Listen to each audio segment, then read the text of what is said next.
And finally, we're really excited to welcome an amazing young man to the stage to give the introductory keynote. He's an environmental activist, a UNEP Goodwill Ambassador, one of the youngest UN Goodwill Ambassadors ever. He has 6 million followers on Instagram. He's currently on a mission to plant 1 million trees, and we've heard a lot today about how important that is, through his initiative, Trees with Aidan. Please welcome Aidan Gallagher. I'm honored to be here representing our world's youth.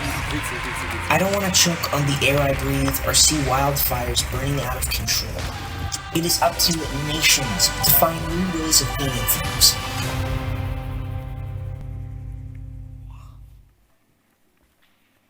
Hello, One Young World.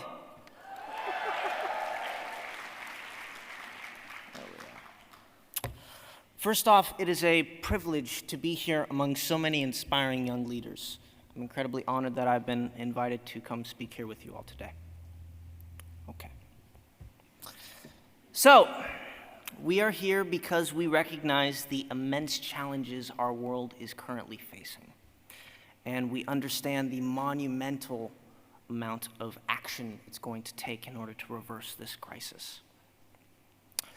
But we are also here to drive new thinking and to inspire others into action.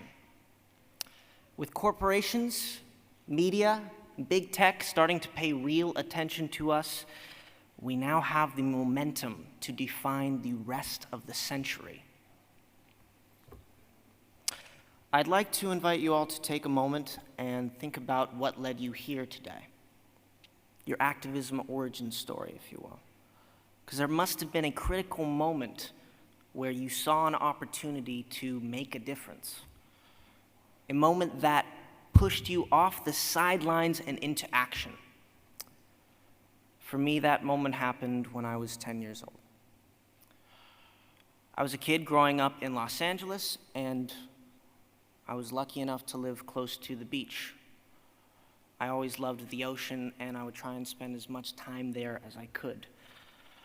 I felt that the ocean breeze, the warm sand, and the rocky cliffs broadened my horizons. It made me feel like I was getting out into the world. At that point in time, my dad and I would often go surfing on the weekends, and one week there was rain in the forecast. And he said that we shouldn't go surfing because the way the drainage system is set up in Los Angeles, all the pollution from the city washes down into the ocean. So if you're out on the water that day, you risk getting an infection. And as a kid experiencing the world for the first time, this was a huge moment for me. You know, to me, the ocean seemed like this infinite thing. And to think that humanity had such an impact on something so vast was mind-blowing. Up until that moment, I really had yet to connect how my actions could impact the world around me. How something that happened inside my community could have ripples far beyond itself. And from that point on, I started asking my parents more questions about the environment. And together we would watch documentaries like Racing Extinction and An Inconvenient Truth, among many others. And I remember feeling overwhelmed by the sheer complexity and scale of the crisis, and feeling this intense desire to do something about it. And as it happens, coinciding with this, I was amassing a following on social media. And so, it really seemed natural that I would share what I was learning. If there's a fire, you sound the alarm. And I thought, if nothing else, I could do that. So on social media, I began following environmental organizations and speaking about issues such as endangered species and single-use plastics. And I was bombarded with a daily supply of what was happening, how it affected the world, and what could be done about it. Admittedly, I wasn't an expert on environmental science, but I could share their findings to anyone who would listen. Eventually, my work caught the eye of the United Nations, and at 14, I was honored to be named a UN Environment Goodwill Ambassador. As you can imagine, it's tremendously exciting to get to work on behalf of the UN. It also opened doors for me to represent a youth perspective at international events. And that same year, I had the opportunity to attend the Illegal Wildlife Trade Conference, the UN 2030 Youth Climate Summit, and the California Global Climate Action Summit. I was no longer just a kid who was sharing stuff on his social media. I was on CNN. It gave me a global platform. Recently, as mentioned before, I partnered with Envision Racing and created an initiative called Trees with Aidan. Our collective goal is to inspire 1 million climate action pledges. For each pledge taken, Envision will plant a mangrove tree entirely for free. And in just 2 years, we've planted over 200,000 trees and counting.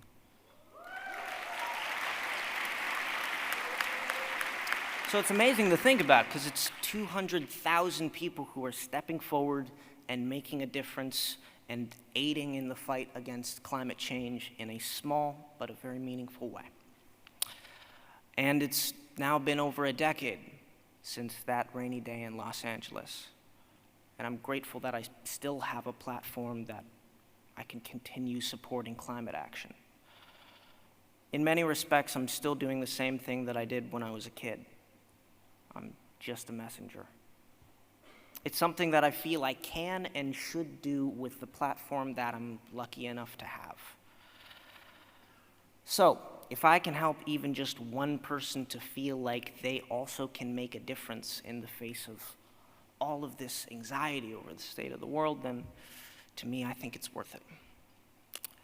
I've been there, and I know what that anxiety is like. When you look at the scale and complexity of the problems that our world is facing, it's going to be overwhelming from time to time. It's very natural. When I think of climate anxiety, I'm reminded of this scene from the movie Interstellar, and I'm seeing this massive tidal wave rising up like a skyscraper. And the wave isn't just, the climate crisis itself. It's my own anxieties, it's my fears, it's my questions about the future. But we are all watching that wave together. We're all fighting, we're all feeling that same anxiety. And if we can go through it in the right way, we can take that shared anxiety and turn it into a force that can push the world in the right direction. So how do we do that? How do we stay engaged and also optimistic in the face of challenges that are this urgent and this complicated? What do we say to people who tell us that the problem is just too complex, that it's too much for one person to make a difference? We say it's true. One person can't do everything, but we all have the ability to do something. I think we need to nurture a mindset that maximizes our individual backgrounds for the purpose of making communal progress. In other words, think big, start small, and take a whole lot of people along for the ride. Now, as I've said, I am not an expert, but there are some thoughts that I can share based on my own experience that may be helpful for you wherever you are in this journey. So, at the risk of, sounding a bit like a corporate motivational speaker, here are my tips and tricks to optimize your workflow. It first starts with working with your own wiring instead of worrying about your limitations.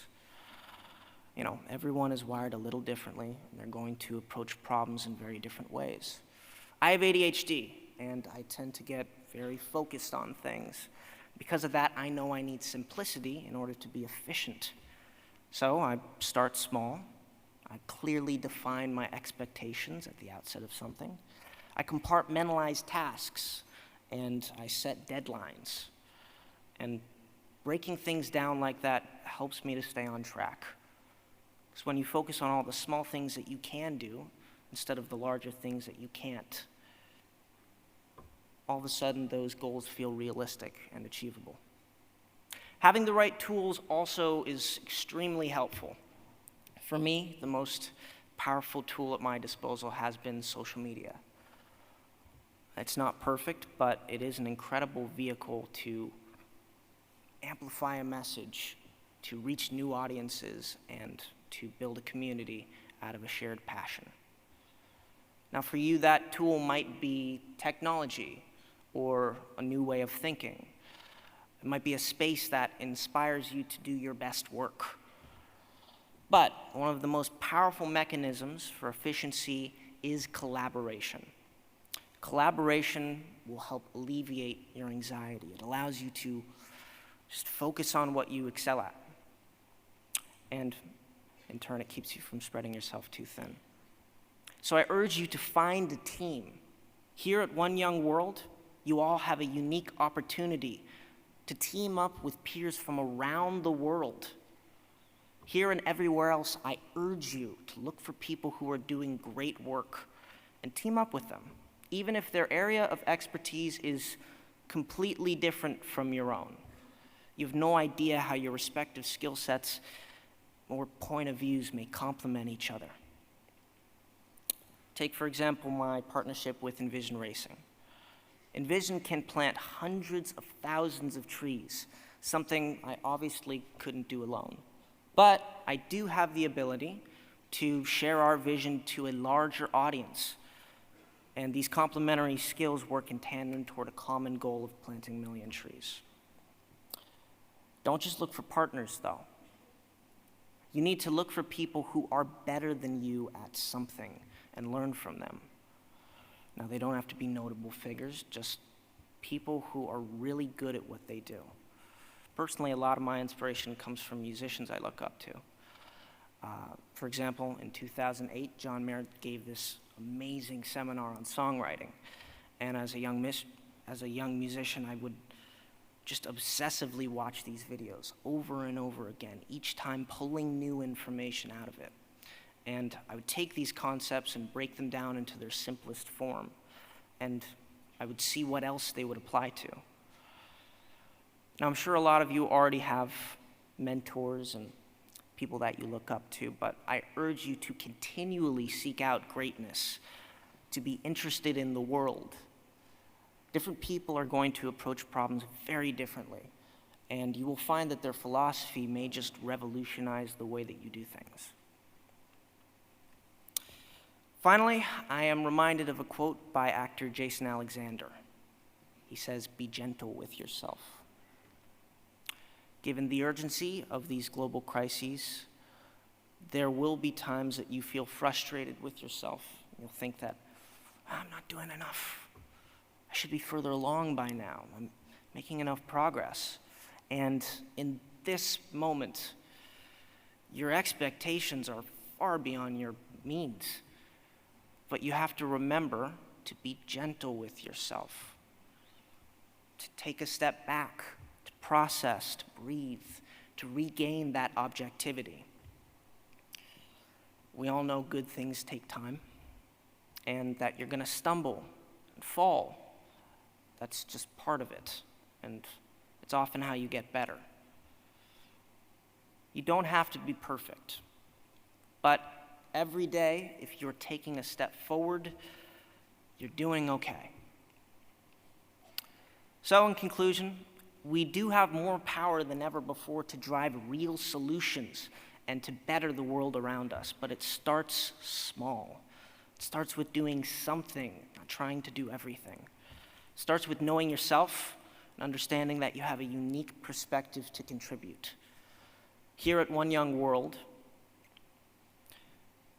it is more important than ever that we seek out meaningful partners. It proves here that we're not alone.